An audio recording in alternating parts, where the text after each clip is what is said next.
Hello students, आज की इस वीडियो में आज मैं कक्षा 10वीं वाले विद्यार्थियों को 3-3 नंबर वाले प्रश्नों को बताऊंगा। इससे पहले वाले वीडियो में मैंने 4 नंबर, 5 नंबर और 6 नंबर के कौन-कौन से प्रश्न आने वाले हैं वो बता दिया है। और जिसको मैंने मुख्य इम्पोर्टेंट के रूप में दिया है ना, आईएमपी लगाया है, ज़्यादातर प्रश्न वहीं से आएगा। अब हम लोग ये तो नहीं कह सकते ना कि यही चाहेगा, तो कुछ प्रश्नों को बताना पड़ता है कि मुख्य या फिर मोस्ट इम्पोर्टेंट करके बताना पड़ता है। ठीक है, तो यहाँ पे इस वीडियो में मैं आपको 3-3 नंबर वाले प्रश्नों को बताऊंगा। तो अध्याय वाइज देख लेंगे। तो देखो, पहला जो अध्याय है जीवों का विकास। तो पहला अध्याय जीवों के विकास को देख लेते हैं। जीवों के विकास में 3-3 नंबर के कौन-कौन से प्रश्न आपको पढ़ना है। तो 3-3 नंबर के प्रश्नों में आपको बहुत ज़्यादा प्रश्न नहीं पढ़ना है। जैसे कि ये पहला है, कृत्रिम और प्राकृतिक चयन में 3 अंतर। ठीक है, डार्विन और वेलेस द्वारा प्रतिपादित जीवों के विकास के सिद्धांत से हमें क्या पता चलता है। समजात अंग से आप क्या समझते हैं, है ना। अवशेषी अंग किसे कहते हैं, समझाइए। समवृत्तीय अंग किसे कहते हैं। डार्विन को विकासवाद की प्रेरणा देने वाले दो घटकों को लिखिए कह रहे हैं। तो ये हो गया 3 नंबर का। 7वां प्रश्न, एक ही जाति समूह में उपस्थित सभी जीवों के लक्षण समान होते हैं, इस समानता के कोई 3 कारण लिखिए। ये हो गया। क्या मनुष्य की बढ़ती आबादी का बाघों की संख्या पर कोई असर पड़ा है, वर्णन कीजिए। ये अथवा है।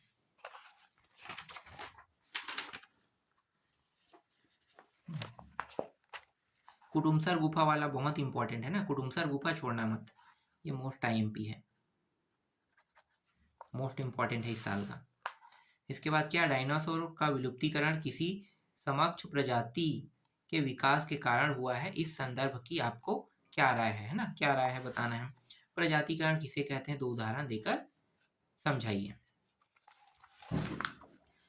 जीवों के विकास में आवास को क्या भूमिका है, मतलब आवास की क्या भूमिका है, इसको देखना है। और ये जीवों के विकास के सिद्धांत मतलब 4 बिंदुओं पर, है ना। दूसरा ये है, तीसरा को भी देखना है और ये चौथा को। इसके बाद आगे तो नहीं देखना है, दीर्घोत्तरी प्रश्न एग्जाम में नहीं आता है तो छोड़ देना। ठीक है, 3, हाँ इतना काफी है। 4 नंबर को भी बता दिया क्या मैं। ठीक है, ये 4 नंबर का था। 2-3 प्रश्न 3-3 में देखना है। ठीक है, चलो अब अगला अध्याय देखते हैं। अध्याय 15। पहले ही 4 नंबर वालों प्रश्न 4 नंबर वाले प्रश्न में पहले ही मैं 3-3 नंबर के प्रश्नों को बता दिया हूँ ना। अध्याय 15, अनुवांशिकी जनकों से संतानों तक के देखते हैं। पहला प्रश्न देखो, ये है संकर तथा संकरण से आप क्या समझते हैं। ये हो गया। प्रभावी और प्रभावी लक्षण से क्या समझते हैं। और जीन तो है, जीन के बारे में बता दिया था ना। जीन को देखने की जरूरत नहीं है, ये 10वां भी देखने की जरूरत नहीं। गुणसूत्र से एक प्रश्न है पर यहाँ पे दिखाई नहीं दे रहा। चलो आगे देखो। अनुवांशिकी का अध्ययन हमें फसल उत्पादन को बढ़ाने के लिए कैसे मदद कर सकता है। ये हो गया, है ना, ये प्रश्न हो गया। और चौथा भी। ठीक है, ये सारे प्रश्न आपके परीक्षा साल में मिल जाएगा। 5वां भी और ये 6वां भी। बस इतना ही तो है इसमें। हर एक प्रश्न सेट में मतलब प्रश्न पत्र में अलग अलग सेट में अलग अलग प्रश्न आएगा। तो मैं ए बी सी तीनों सेटों के हिसाब से तुम लोगों को प्रश्न दे रहा हूँ। ठीक है, तो 3-3 का हो गया ये। अब आते हैं 3-3 नंबर के अगले प्रश्न, अगले अध्याय की ओर जाते हैं। तो हमारा जो अगला अध्याय है ये है 10 और 10 अध्याय।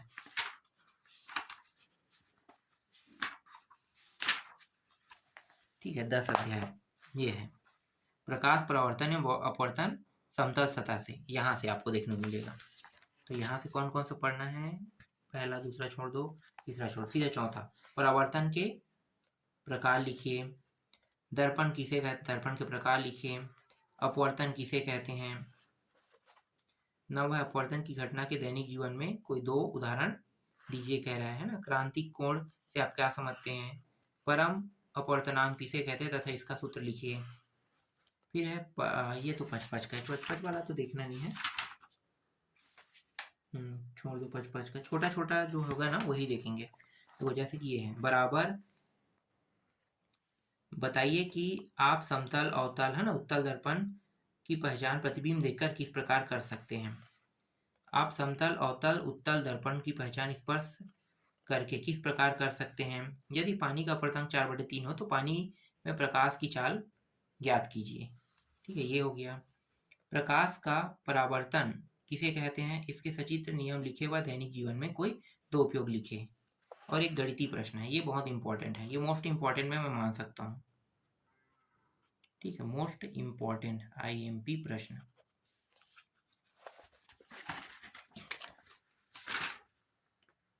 बस इतना ही है इसमें। इसके बाद 13 अध्याय देख लेते हैं। ऐसे मैं 3-3 नंबर के प्रश्नों को पहले ही बता दिया हूँ, फिर भी एक बार रिपीट बता रहा हूँ, क्योंकि जो 4 नंबर 5 नंबर है ना, उसमें बता दिया था, दोबारा ना पढ़ना पड़े इसलिए। देखो, स्नेल का नियम, इसको देखना। स्नेल का नियम से प्रश्न पूछा जाता है ना, और म्यू बराबर sin I sin R, याद रखना। पूर्ण परावर्तन प्रिज्म क्या है? इसके उपयोग लिखें। नेत्र समजात क्षमता किसे कहते हैं? स्पष्ट कीजिए। पीत बिंदु अथवा अंध बिंदु किसे कहते हैं? क्रांतिक कोण क्या है? यह किस पर निर्भर करता है? वर्धानता क्या है ना? वर्धानता जो दिखाई न देता हो, जैसे जो अंधा होता है या कम दिखाई देता हो, अंधा नहीं कहेंगे, कम दिखाई। डायप्टर, ये इसको पढ़ने की जरूरत नहीं है, इसके बारे में बस जानना। डायप्टर के बारे में भी पढ़ने की जरूरत नहीं, ये छोड़ दो, ये फालतू है। लेंस के 3 उपयोग। अवतल दर्पण के कोई 3 उपयोग, समतल दर्पण कोई 3 उपयोग। इसके बाद ये है, वाहन के साइड पर दर्पण, उत्तल दर्पण का प्रयोग क्यों किया जाता है? पूछा जाता है। फिर 3 नंबर में ये, बस इतना ही प्रश्न है इसमें। और है क्या? हाँ, है और है, जैसे कि ये है, ये बहुत इंपॉर्टेंट प्रश्न है ना, मोस्ट इंपॉर्टेंट। 1.5D क्षमता वाले लेंस की फोकस दूरी ज्ञात कीजिए कहेगा, तो सूत्र याद रखना, ये सूत्र होगा। तो देखो, 1.5D जो दिया हुआ है, ये क्या है? लेंस की क्षमता है। ठीक है, तो लेंस का क्षमता का मान दिया हुआ है, और F बराबर फोकस दूरी F बराबर 1/P। ठीक है, तो P का मान कितना है देख लो, ये यहाँ पे रखेंगे, तो F का मान आ जाएगा, 1 का मतलब 100 होगा, तो 100 1.5 से भाग करो। ठीक है, तो 1.5 से भाग करो, कितना आ जाएगा? ये आ जाएगा 66। अब यही जो प्रश्न है, ठीक है, फोकस दूरी ना कह के इस बार क्या कह देगा? इस बार ये कहेगा कि फोकस दूरी नहीं, फोकस दूरी ज्ञात कीजिए कहेगा। फोकस दूरी, लेंस की क्षमता, लेंस की क्षमता ज्ञात कीजिए कहेगा। तो क्या करना पड़ेगा? सूत्र को थोड़ा सा बदलना पड़ेगा। जैसे कि यहाँ पे देखो, P हो गया, जहाँ पे P है वहां पे F के जगह P आ जाएगा। 1/1 फोकस दूरी, P बराबर 0.2 है ना, यहाँ पे माइनस है तो -5D। ठीक है, तो ये बहुत इंपॉर्टेंट प्रश्न है जो मैं अभी आपको बता रहा हूँ। इसके बाद उत्तल अवतल दर्पण में अंतर भी पूछ सकता है, समतल उत्तर में, और ये वाला, ये भी हो गया 3-3 नंबर का।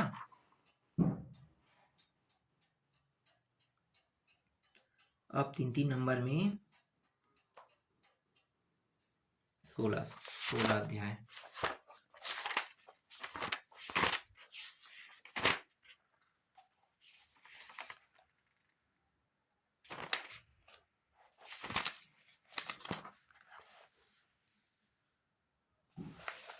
देखो, 16 नहीं, 6वां अध्याय को देखना है ना। विद्युत धारा एवं परिपथ से आएगा।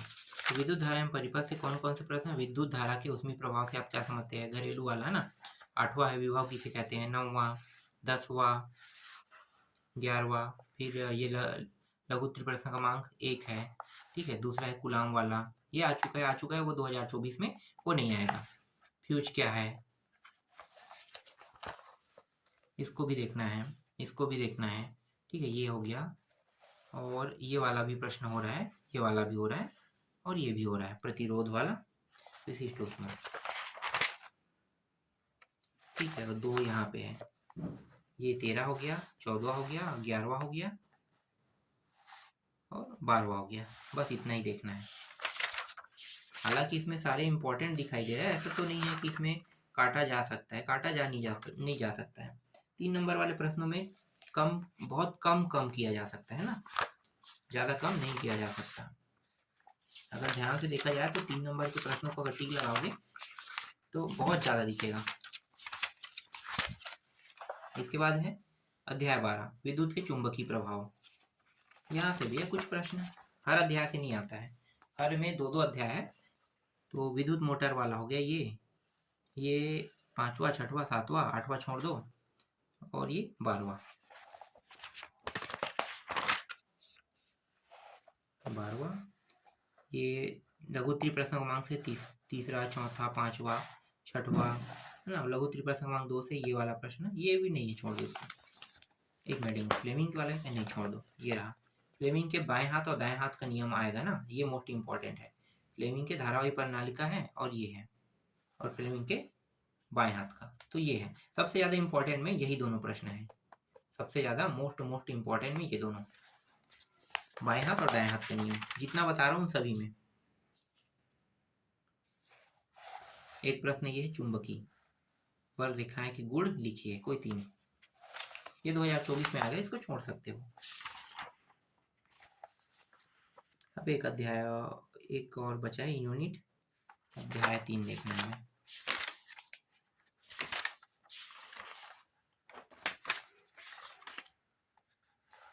ठीक है, इसमें 2 नंबर 3 नंबर के प्रश्न हैं।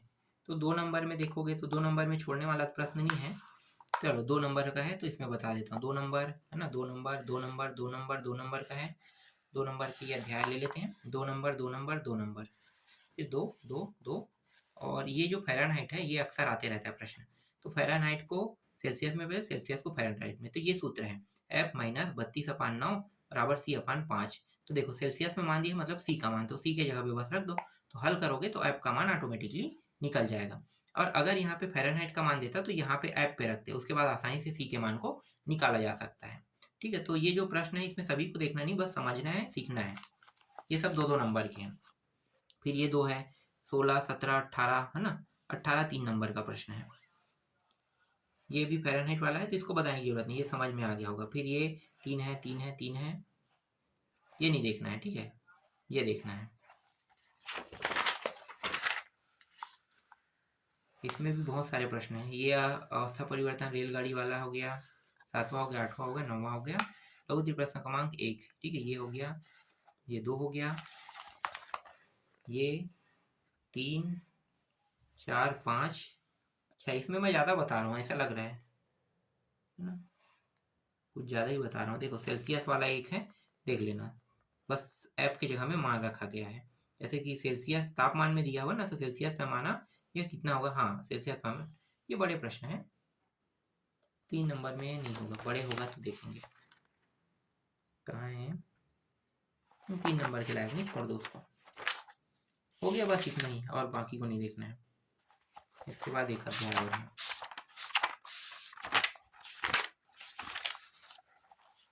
उष्मा 18, अध्याय 18 है ऊर्जा उष्मा, ऊर्जा स्वरूप एवं स्रोत, ऊर्जा स्वरूप एवं स्रोत से देखना है।